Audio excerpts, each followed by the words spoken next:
2025 में Solana coin के जो ट्रांजैक्शन पर डे है वो इथेरियम कॉइन के ट्रांजैक्शन पर डे से कहीं आगे निकल चुकी हैं।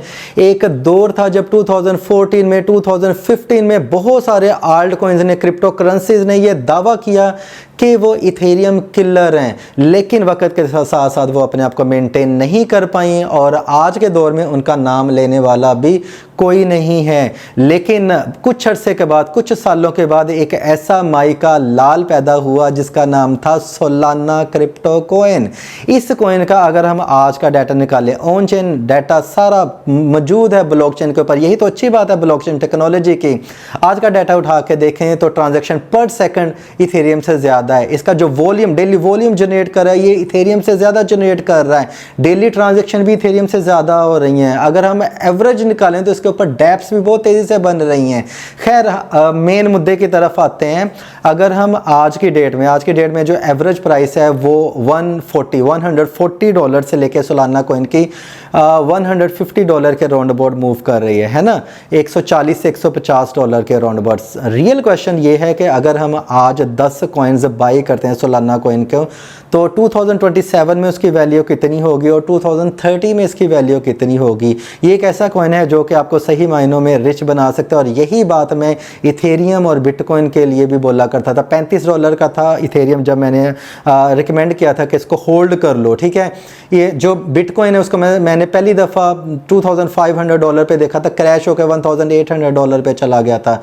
अब मैं नहीं कहता हूँ बिटकॉइन बाई करो, लेकिन उस वक्त मैंने आपको बहुत कहा कि बिटकॉइन बाई करें। इसी तरह आज की डेट में मैं आपको सोलाना के रिलेटेड बोल रहा हूँ, क्योंकि लॉन्ग टर्म जो प्रेडिक्शंस होती हैं वो मैं कम करता हूँ, लेकिन जिनके ऊपर करता हूँ उनको इसके रिलेटेड करता हूँ जो कि मार्केट में टिक भी सके इतने साल के लिए। आज की डेट में अगर आप 10 कॉइन्स बाई करते हैं तो आपको ऑलमोस्ट $1500 इन्वेस्ट करना पड़ेंगे। अगर आप 5 कॉइन्स बाई करते हैं तो उसका 50% लेस कर दें, $750, ठीक है। इतने आपको इसमें इन्वेस्टमेंट करनी पड़ेगी। अगर आप इसको 2027 तक होल्ड करते हैं, 2030 की भी बात करते हैं, पहले 2027 की बात करते हैं, तब इसकी जो मिनिमम प्राइस में आपको $500 नहीं बोलूँगा, लेकिन इसके करीब तरीन ये पहुँच चुकी होगी। पर सोलाना कॉइन की जो प्राइस होगी वो होगी $450। $450 को अगर आप 10 से ज़रब दें तो ये $4500 बनता है। आप अपने INR में इसकी वैल्यू निकाल के देख लें, PKR में इसकी वैल्यू निकाल के देख लें कि आपको कितना अच्छा प्रॉफिट हो सकता है। 2027 इतना दूर नहीं है। ओके हो गया। ये मैं मिनिमम आपको बता रहा हूँ, मैक्सिमम इससे भी ऊपर जा सकता है, लेकिन मिनिमम मेरा जो टारगेट है जहाँ पे मैं प्रॉफिट लूँगा वो मैं $450 पे लूँगा, ठीक है, $450 पे। अगर 10 आपने कॉइन्स बाई किए होंगे तो वो $4500 इसकी वर्थ बनती है। इसी तरह 2030 लॉन्ग टर्म पर्सपेक्टिव के हिसाब से देखें तो उसमें इसकी वैल्यू जो है वो रिवील करने से पहले मैं आपको जल्दी से बता देता हूँ कि सोलाना जो कैसे इथेरियम को मात दे रहा है। 1 मिनट के अंदर अंदर आपको समझ लग जाएगी, क्योंकि आपको होल्ड करने के लिए रीज़न भी तो पता होनी चाहिए ना। 5 साल के लिए होल्ड करने जा रहे हैं, आपको रीज़न पता ही नहीं है तो आप होल्ड ही नहीं कर पाएंगे। थोड़ा सा डंप आएगा, थोड़ा सा पंप आएगा, या तो ग्रीड का शिकार हो जाएंगे या फियर का शिकार हो जाएंगे, ठीक है। अब यहाँ पे सोलाना जो है वो ट्रांजैक्शन पर सेकंड की अगर मैं हिसाब बात करूं तो ये 1 सेकंड में 65,000 ट्रांजैक्शन पर सेकंड हैंडल कर रहा है। आपको पता ही इथेरियम कितनी कर रहा है? 15 से 30, 15 से 30 ट्रांजैक्शन पर सेकंड ओनली, ठीक है। कितना ये आगे निकल चुका है।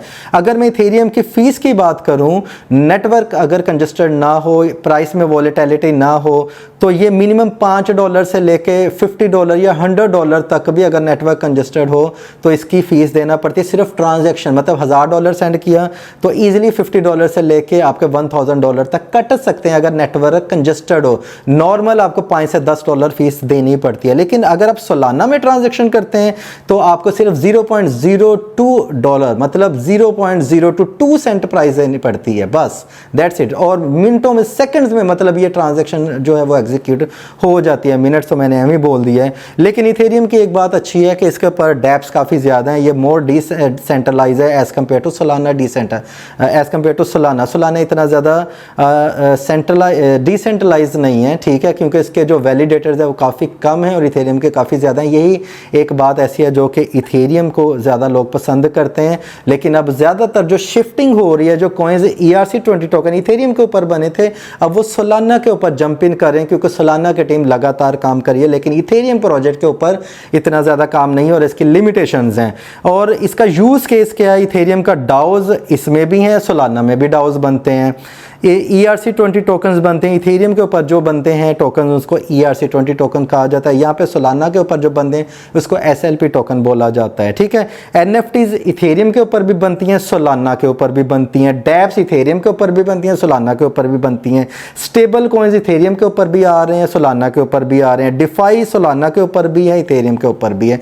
मतलब दोनों का जो यूज़ केस है वो सेम है। अब बात करते हैं 2030 तक इसकी जो प्राइस है वो कितनी होगी।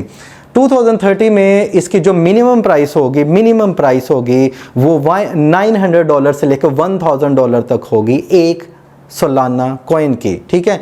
अगर मैं 10 सोलाना कॉइन की बात करूं तो आपको जो प्रॉफिट होगा, आपका जो टोटल वर्थ ऑफ मनी होगी वो होगी $10,000, और ये बहुत बड़ी अमाउंट होती है। अगर आप INR में इसको कन्वर्ट करके देखें, टक्का में कन्वर्ट करके देखें, आप इसको PKR में कन्वर्ट करके देखें, तो एक हैंडसम अमाउंट है जिससे आप अपना करियर भी आगे बना सकते हैं। इसी तरह मैं बहुत सारी ऐसी वीडियोज़ लेके आऊँगा जिसमें आज के दौर में आपने फ्यू कॉइन्स बाय करके लॉक करके रख देने हैं, फिर लिटिल पंप या डंप से आपने घबराना नहीं है।